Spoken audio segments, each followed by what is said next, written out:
India's number 1 varicose veins hospitals ఐబీసీను సంప్రదించండి. మీ నొప్పి లేని ప్రయాణాన్ని ప్రారంభించండి.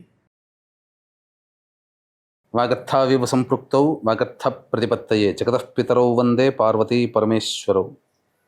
ఆదిత్యాయ చ సోమాయ మంగళాయ బుధాయ చ గురుశుక్ర శనిభ్యశ్చరాహవే కేతవే నమః.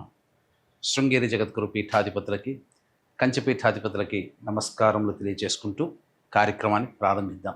ఈ జూన్ 16వ తారీఖు నుంచి 30వ తారీఖు వరకు ద్వాదశ రాశులలో జన్మించినటువంటి వారికి ఏ విధంగా ఉండబోతుందో తెలుసుకునే ప్రయత్నం చేద్దాం. ముందుగా వీక్షించేటువంటి ప్రేక్షకులకి ఒక చిన్న మనవి.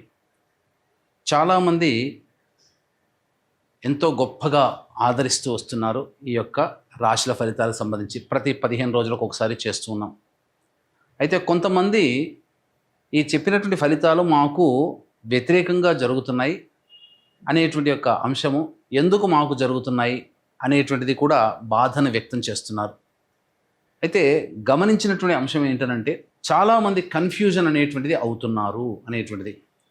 అంటే వాళ్ళకి పుట్టినప్పుడు జన్మ నక్షత్రం ఒకటి ఉంటుంది, కానీ ఆ నక్షత్రాన్ని బట్టి రాశి ఉంటుంది. ఆ రాశిని మీరు పరిగణనలోకి తీసుకోకుండా మీ యొక్క నామ నక్షత్రానికి మాత్రమే ఉన్నటువంటి రాశిని పరిగణలోకి తీసుకుంటున్నారు. ఉదాహరణకి కోదండరాం అనేటువంటి పేరుంది. అది ఆ కోదండరాం అనేటువంటి యొక్క రాశి జన్మతః ఉన్నటువంటిది కుంభరాశి అని అనుకుందాం.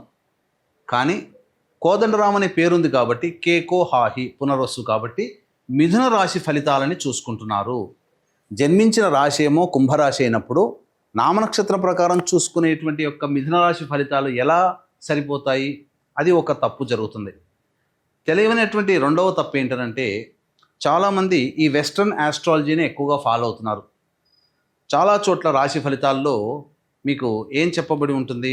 ఉదాహరణకి జూలై 24 నుంచి ఆగస్టు 23 వరకు సింహరాశి అని చెప్పబడి ఉంటుంది. అంటే ఆ మధ్యలో పుట్టినటువంటి వాళ్ళందరూ కూడా సింహరాశి చూసుకోవాలి అని చెప్పి ఆ జొడాయిక్ సైన్ ప్రకారం వాళ్ళు, అదంటే సన్ జొడాయిక్ సైన్ ప్రకారం. మనది రాశి అనేటువంటిది చంద్రుని బట్టి ఉంటుంది. అది మీరు రవిని బట్టి ఉండేటువంటి, రవి ఆ సమయంలో సింహరాశిలో ఉంటాడు కాబట్టి అది రవిని బేస్ చేసుకొని చెప్పేటువంటిది. ఇక్కడ మనం చెప్పుకునేటువంటిది చంద్రుని బేస్ చేసుకునేటువంటిది కాబట్టి మీ యొక్క జన్మ నక్షత్రం ఏదైతే ఉంటుందో ఆ రాశి చూసుకోవాలి. ఆ ఒక నెలలో పుట్టిన వాళ్ళందరూ కూడా సింహరాశి అని అంటే అది అవాస్తవం కదా. కాబట్టి తెలిసి తెలియక అదొకటి ఈ విధంగా చేస్తున్నారు. ఎవరికి తెలియని వాళ్ళకి నామనక్షత్రమే అది చూసుకోవాలి. అందులో కూడా చాలామంది ఇప్పుడు శ్రీనివాస్ అంటే కుంభరాశి చూసుకుంటున్నారు, కానీ చూసుకోవాల్సింది తులారాశి, ఇలా అన్నమాట. కాబట్టి ఈ తేడాని, ఈ మార్పుల్ని మీరు గమనించుకొని అసలు సిసలైనటువంటి మీ రాశి ఏందో దాని ప్రకారం మీ జన్మ పత్రిక ప్రకారం ఉన్నటువంటి రాశిని చూసుకుంటే అప్పుడు మీకు ఫలితాలు కరెక్ట్గా 90% వరకు మీకు మ్యాచ్ అవుతాయి. మనం చెప్పుకునేటువంటిది దినచర్యలలో భాగంగా రోజువారీ కార్యక్రమంలో ఏ రోజు ఆదాయం ఖర్చు ఎలా ఉంటుంది, ఏ రోజు మానసిక పరిస్థితి మంచిగా లేదా ఆందోళనగా ఉంటుంది అనే విషయాల్ని మనం క్లుప్తంగా తెలియచేసుకుంటున్నాం. కాబట్టి ఇవి విషయాలు పరిగణలోకి తీసుకొని మన ఈ చెప్పబడేటువంటి రాశి ఫలితాలు మీరు ఆపాదించుకున్నట్లయితే 90% వరకు మీకు అవి సరిపోతాయి దినచర్యలో రోజువారీ కార్యక్రమంలో. ఇక మనం వివరాల్లోకి వెళ్ళినట్లయితే 16వ తారీఖు నుంచి 30వ తారీఖు వరకు ఉన్నటువంటి గ్రహ సంచారం తెలుసుకుందాం. మీనరాశిలో శని సంచారం, అలాగే మేషరాశిలో శుక్రుడు మరియు రవి బుధ గురు యొక్క గ్రహ సంచారము మిథున రాశిలోకి, అలాగే 23వ తారీఖు నుంచి బుధుడు కర్కాటక రాశిలో ప్రవేశం చేస్తారు. అలాగే కుజుడు కేతు సింహరాశిలో మరియు రాహువు కుంభరాశిలో సంచారం జరుగుతుంది.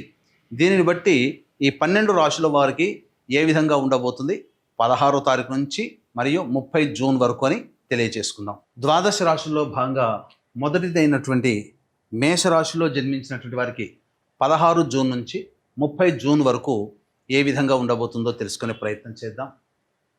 ఈ మేషరాశిలో జన్మించినటువంటి వారికి శుక్రగ్రహ సంచార ప్రభావం వలన విలువైనటువంటి వస్తువులు, అనగా హుందాని పెంచేటువంటి వస్త్రములు కానీ గృహోపకరణాలు కానీ కొనుగోలు చేసే అవకాశము గోచరమవుతుంది. ఆ సందర్భంగా కొంత అప్పు చేయాల్సినటువంటి పరిస్థితులు కూడా గోచరమవుతున్నాయని చెప్పవచ్చు. ఇక ముఖ్యంగా చూసుకున్నట్లయితే ఉద్యోగస్తులకి అద్భుతమైనటువంటి అవకాశాలు గోచరమవుతున్నాయి. నిరుద్యోగస్తులకి ఖచ్చితంగా ప్రయత్నం చేస్తే జాబ్ వచ్చే అవకాశాలు మెండుగా ఉన్నాయని చెప్పవచ్చు. అయితే వృత్తి వ్యాపారాల్లో ఉన్నటువంటి వాళ్ళకి నూతన వ్యాపారాలు అనేటువంటివి ప్రారంభించడానికి అవకాశం ఉన్నటువంటిది. కాబట్టి సమయము సందర్భము చూసుకొని ప్రయత్నం చేయండి. అయితే ప్రధానంగా వృత్తి వ్యాపారాల్లో విస్తరణకి అనుకూలంగా ఉంటుంది, కానీ కొత్త వ్యాపారాలకి ఇది సమయం కాదు. ఎందుకు అనంటే ఇక్కడ గురు మూఢమి అనేటువంటిది ప్రారంభమైంది, కాబట్టి కొత్త వ్యాపారాలు ప్రారంభించడానికి అనుకూలము కాదు. అయితే ఉన్నటువంటి వృత్తి వ్యాపారాల్లో అభివృద్ధిని ఎంతైనా చేసుకోవచ్చు. అభివృద్ధి మాత్రం ఖచ్చితంగా గోచరమవుతుంది.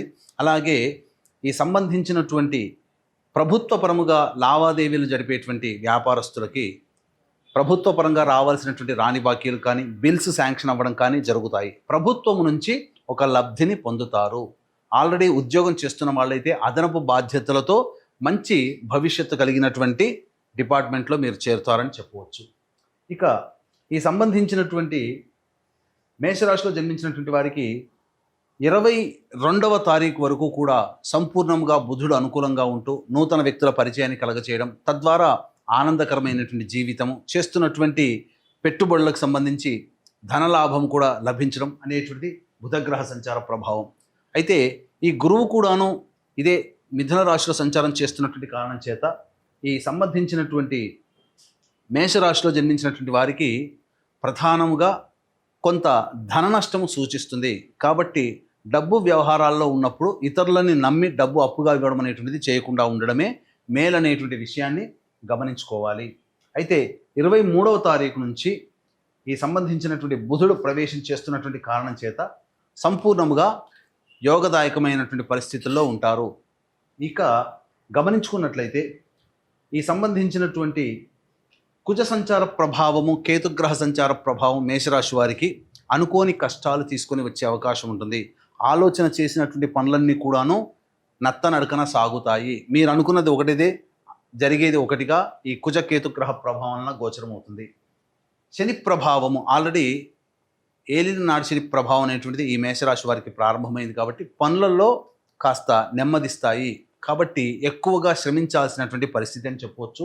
రాహుగ్రహ సంచార ప్రభావం వలన మంచే జరుగుతుంది. అన్ని విధాలుగా అన్ని విషయాల్లో మీకు యోగదాయకముగా విజయాన్ని సంప్రాప్తించే విధంగా ఉంటుంది. ఏ తర్వాత చెప్పొచ్చేది ఏమిటంటే బుధుడు అనుకూలంగా లేడు, గురువు అనుకూలంగా లేడు, శని అనుకూలంగా లేడు, కుజుడు కూడా.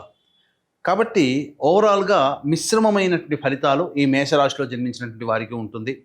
వివాహం కావలసినటువంటి అబ్బాయిలకి అమ్మాయిలకి వివాహ సంబంధాలు కుదురుతాయి. అలాగే సంతానం కోసం ఎదురు చూసేటువంటి వాళ్ళకి చక్కటి శుభవార్త వింటారు. విద్యార్థులైతే కష్టపడితే తప్ప ఫలితాలు పొందలేనటువంటి పరిస్థితి, కాబట్టి జాగ్రత్తలు పాటించండి. దైవానుగ్రహాన్ని పొందే ప్రయత్నం చేయండి. అన్ని విధాలుగా మీకు అనుకూలంగా ఉంటుంది. ఇక గమనించుకున్నట్లయితే ఈ యొక్క మేషరాశిలో జన్మించినటువంటి వారికి ప్రధానంగా దైవ అనుగ్రహం అనేటువంటిది తప్పనిసరి. కాబట్టి ఈ 16 నుంచి 30వ తారీఖు వరకు రోజువారీ కార్యక్రమాల్లో ఏ విధంగా ఉండబోతుందో తెలుసుకునే ప్రయత్నం చేద్దాం. వీక్షించేటువంటి ప్రేక్షకులకి కూడా గమనిక, ఈ యొక్క జూన్ 21వ తారీఖు రోజున ఏకాదశి అశ్విని నక్షత్రంతో కూడుకున్నటువంటి పుణ్యతిథి. ఈ రోజున జాతకరీత్యా కలుగు విద్య, వివాహ, ఉద్యోగ, దాంపత్య, అనారోగ్య సమస్యల నివారణ కోసమై మరియు మేష, మిథున, కర్కాటక, సింహ, కన్య, తుల, వృశ్చిక, ధనస్సు, కుంభ, మీన రాశిలో జన్మించినటువంటి వారికి శని దోష పరిహారార్థమై సర్వదోష నివారణ పూజలు, హోమాలు జరిపించి శక్తిపాతము చేయబడినటువంటి శంకరుంగలి మాలని మీకు ఇవ్వడం జరుగుతుంది. ఈ మాలని ధరించడం ద్వారా పాజిటివ్ ఎనర్జీ వస్తుంది, ప్రశాంతత కలుగుతుంది, సమస్యలు తీరుతాయి.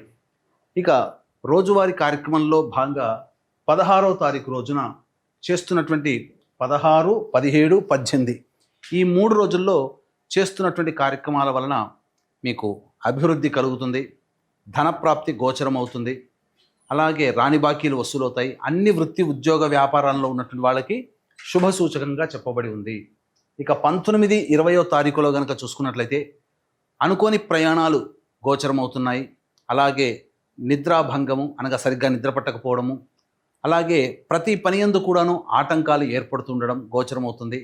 ప్రశాంతత లేని జీవితాన్ని ఈ 19-20 తారీఖులో పొందుతారు. 21-22 తారీఖులో గనక చూసుకున్నట్లయితే పెండింగ్లో ఉన్నటువంటి పనులన్నీ కూడాను పూర్తి చేసుకుంటారు. విందులు వినోదాల్లో మీరు పాల్గొంటారు. కుటుంబ సభ్యులతో ఆనందంగా గడుపుతారు. ఒక బాధ్యతని కంప్లీట్ చేసుకున్నామనేటువంటి ఒక భావనతో ఈ 21-22 తారీఖుల్లో ఆనందంగా గడుపుతారని చెప్పవచ్చు. 23-24 తేదీల్లో చూసుకున్నట్లయితే కుటుంబపరమైనటువంటి వివాదాలు ఏర్పడతాయి. మనస్సు చంచలంగా ఉంటుంది. ఏ పని యందు శ్రద్ధ ఉండదు. ప్రధానంగా ధనపరమైనటువంటి నష్టాలు సూచిస్తున్నాయి కాబట్టి జాగ్రత్తలు పాటించండి. 25-26 తారీఖుల్లో మిత్రులు సోదరుల యొక్క సహాయ సహకారాలతో మీ సమస్యలన్నీ పరిష్కరించుకుంటారు. రాని బాకీలు వసూలవుతాయి. ప్రధానంగా ఆనందంగా జీవిస్తారు. ధనపరమైనటువంటి సమస్యలు తీరుతాయి. అవసరానికి మరియు ఖర్చులకి మించినటువంటి ఆదాయం లభించడం ద్వారా మీకున్నటువంటి సంతోషాన్ని అధిక మొత్తంలో పొందుతారని చెప్పవచ్చు. ఇక 27, 28, 29 తారీఖుల్లో కనుక చూసుకున్నట్లయితే వాహనాన్ని నడిపేటప్పుడు జాగ్రత్తలు పాటించాలి. ముఖ్యంగా పెట్టుబడుల విషయంలో జాగ్రత్తలు పాటించాలి. తల్లిగారి ఆరోగ్యం పట్ల శ్రద్ధ వహించాలి. గృహోపకరణాలకి గృహ మరమ్మతులకి అధిక మొత్తంలో డబ్బును వెచ్చిస్తారని చెప్పవచ్చు. ఇక 30వ తారీఖు రోజున మీ ఆరోగ్యం పట్ల శ్రద్ధ వహించండి. అనవసరంగా వృధా కాలయాపన జరుగుతుంది. ఏ పని యందు కూడాను శ్రద్ధ ఉండదు. ఇది 16వ తారీఖు నుంచి 30వ తారీఖు జూన్ వరకు మేషరాశిలో జన్మించినటువంటి వారికి ఉండబోయేటువంటి ఫలితాలు.